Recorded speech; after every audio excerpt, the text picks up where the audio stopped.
Na njia ya kusemesana sisi wenyewe kwa wenyewe, ambayo moja ni hii. Ya pili ni ile tunaitaga Maa Culture Week. You know, the Maa culture has become synonymous with the culture of Kenya. Ninakushukuru sana kwa sababu katika the Maa Culture Week in Narok, Maasai Mara, in Samburu, your government has been central in helping us come together to have a conversation around our culture. As the leader of the Maa Economic Bloc and the spokesman for the Maa Nation, in those two important meetings,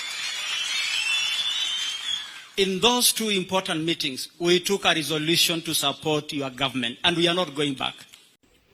Ladies and gentlemen, William Ruto today was in Narok County.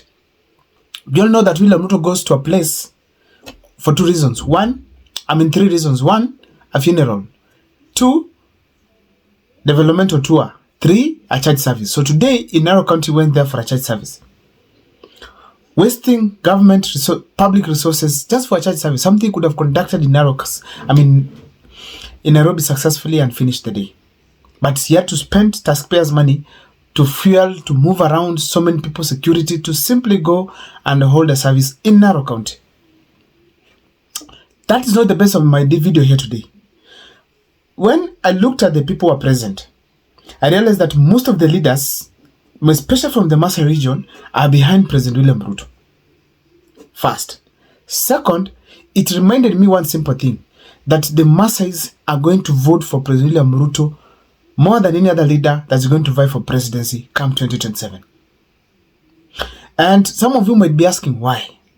That is going to form the basis of this analysis here today. But before I take you through, please, if this is the first time you're watching my videos, kindly make sure that you subscribe, like and comment, because that is the best support you can always give this channel. Why am I saying that? William Ruto is going to take most of the votes. Before I proceed, let me give you 2 seconds to kindly vote. To kindly subscribe. This voting is in my head. Thank you for subscribing. The Maasais are people who have really maintained their culture more than any other community as we speak today in Kenya.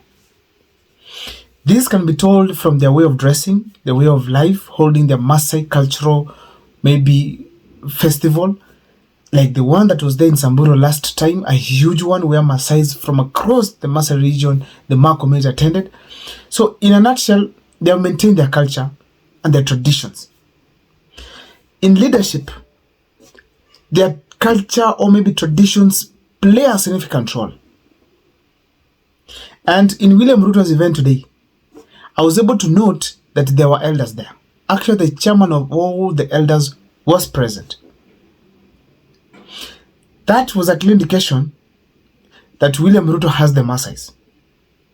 If there's a region where people follow leaders, it's the Maasai region. Not the leaders following the people like it happens in Mount Kenya. So therefore, as we speak today, William Ruto is comfortably having the Maasais in his pocket. Why? Because of their culture and traditions, the Maasai elders have a say on who people are going to vote for. If an elder today instructs the entire clan to vote towards this direction, they will listen. They believe in leadership. They respect the leadership, especially the traditional leadership. Therefore, those elders are going to play a significant role for President William Ruto because they are going to influence leadership towards William Ruto's side. When I saw the chairperson of the Council of Elders in the Maasai region speak, I realized that he is having the idea that William Ruto has to be given time to deliver for this country. So therefore, William Ruto has the support of the elders, hence the support of the Maasai region. That's number one. Number two, also in relation to traditions, the Maasais believe that so long as that leadership is in certain specific people, not everyone can lead. Therefore, if a family has produced a leader, there's a likelihood that family is going to produce a leader forever if it fronts a leader. Because they consider leadership from God and it is bestowed on specific people in the community. So, If, for instance, now a leader comes up and vice, more especially an MCA, and there's another one who is new, the one from the incumbent one is likely to be voted in than the one who is just freshly coming on. I don't mean that the masses are not sensitive to development. No, they can kick someone out because of lack of development or bad behavior. But the fact is that traditions plays a significant role. Let me expound that.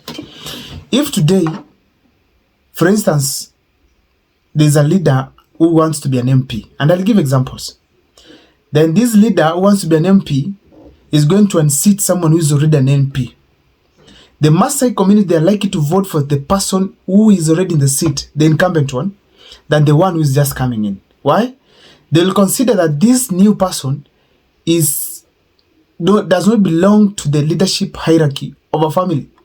So therefore, they will definitely consider the one whom they believe leadership has been given to. That is the incumbent. So therefore, if I was an MP in Narok County, or maybe Narok West, or Narok East, I'm likely to become an MP if I was an incumbent. I'm likely to be voted in than my opponents who are just coming in who are fresh. Unless the opponents are also from the leadership family, where at least in their family, there's been a leader there, either an MP, a chief, a clan elder, or something of that kind. Let me give an example. There's someone called Conchele. This person is from a leadership family where they have been producing MPs and stuff.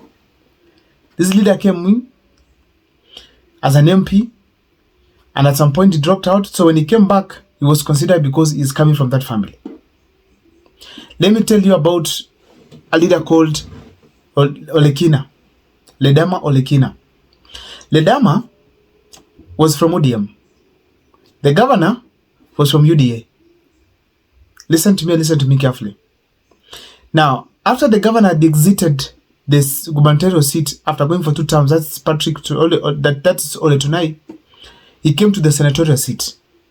When he came for the senatorial seat, he found Ledama was already there. So when Ledama was already there, they could not beat him. Why? First, remember, Tunai was being supported by Ruto and they had huge amounts of money. But still, Ledama was voted in despite having a huge part of Mulot having Kalenjins. Ledama was voted in as the senator of Narok County. This is what happened. And it's going to show you another factor that I wanted to highlight here. When you leave your seat as a governor, completing your term successfully, then you come to this seat of senator. It's very clear that now in the seat that you are coming in belongs to someone else. You've just showed some greediness by coming to scramble for this one, yet you belong to the other one. So the masses believe where you won is where you belong. If you won as an MP, you should belong there. If you won as a senator, you belong there. So that is why Ledama Olekina was voted in, because people considered him that he is fit for that seat, and the other one was fit for the gubernatorial seat that he just completed his term. The other incumbents from other region, if for instance now we had a fresh person who was not a leader before, but he wants to be a senator, he will not be voted in because they will be considered that this seat leadership belongs to this family, and Ledama is from that family, and now he has also been in that seat. Therefore, you who is coming that is new, you should stay aside first and give room for the leaders to take charge. So Ledama will be elected successfully. That is how the Maasai decided on their leadership. Now coming to William Ruto. In 2027, William Ruto being the incumbent is going to be considered first before these other leaders like Matiang'i and the rest. The reason being, that's how Maasai's reason.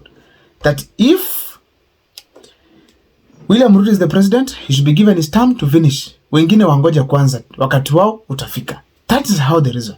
I don't know what's your take, but let me see in the comment section, please, you guys, what you think about the Maasai's way of leadership. My name is Abel Mokwa. Let me see the Maasai's comment on this section here, please. Let me know if I'm right or wrong. Thank you so much for listening to me, and thank you so much for watching. See you next time for more videos.